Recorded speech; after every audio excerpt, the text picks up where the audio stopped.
This week, U.S. Transportation Secretary Pete Buttigieg is traveling across the Midwest, and among his many stops is right here in Milwaukee. We're welcoming him to 12 News this morning. Thanks so much for being here today. Well, thanks for having us in, although I'm kicking myself that we timed our trip so we're missing the state fair. We should have hung around an extra day. I know. You are missing out on some very good food, I'll tell you We'll just have to come back. Definitely. So one of the big things that you're doing here, especially today, is you're touring the Port of Milwaukee. Right. And that is something that got $9 million from the infrastructure law, that bipartisan infrastructure law. How is that money being used to help that port and specifically farmers? So that funding is going to help with cargo handling equipment that will increase the capacity of the port for agriculture exports.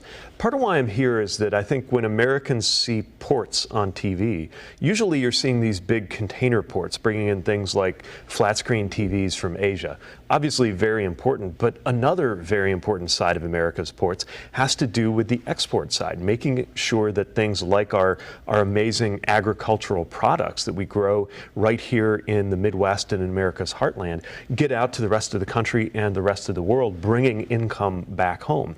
In order for all of that to work, you got to have strong supply chains, and part of that is our Great Lakes ports. They're not the world's biggest ports, they're not moving millions of containers, but they're incredibly important for the communities they serve. Yesterday I was in Menominee and Marinette, right up at the base of the UP, and then we were in Manitowoc, two examples of ports that are very important for all kinds of different supply chains. And the same is true right here in Milwaukee. So I'm looking forward to seeing how those dollars from the Biden-Harris infrastructure package are going to help and the benefits that's going to have for the economy here. Yeah, I believe I read that some farmers are hopefully going to be at the port with you today to sort of talk about their experience. Have you gotten any feedback about how these changes are affecting these communities? Yeah, we spent some time yesterday with the State Secretary of Agriculture, and he's going to help us convene a number of ag exporters this morning to get more of a feel for that. What we know is that it helps with the economics of their ability to ship out their goods and get the supplies that they need too. And this is maybe one of the sides of our fight against inflation that you don't hear about as much. But part of what affects prices is shipping costs. If we have better port facilities, better supply chains, better railroads, all of which we're investing in right now, that can ease the pressure both for sellers and buyers, which is helping consumers at home as well as our farmers. You're also going to be taking a look at the Amtrak with Wisconsin Governor Tony Evers. That is a line that was just kind of made recently too between Minnesota and Wisconsin. What will you be looking at with Amtrak? Yeah, I'm really excited to see this. I've noticed there's a lot of enthusiasm on the ground here in Wisconsin for improved passenger rail.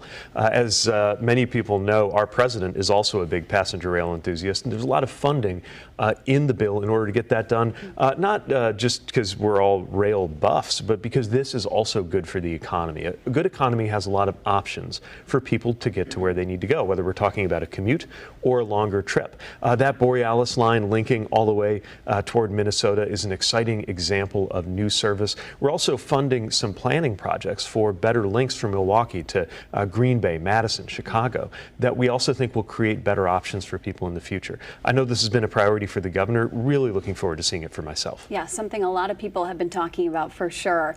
Vice President Kamala Harris just announced she's coming back to Wisconsin next week and that she's bringing along her running mate that has yet to be announced. I would be remiss if I didn't ask, are you in contention for becoming VP? You know, because I'm here as secretary, I just can't talk about the campaign side. What I can say is, of course, I'm really proud to work in this administration, proud to work with our president, and very proud to work with our vice president, too.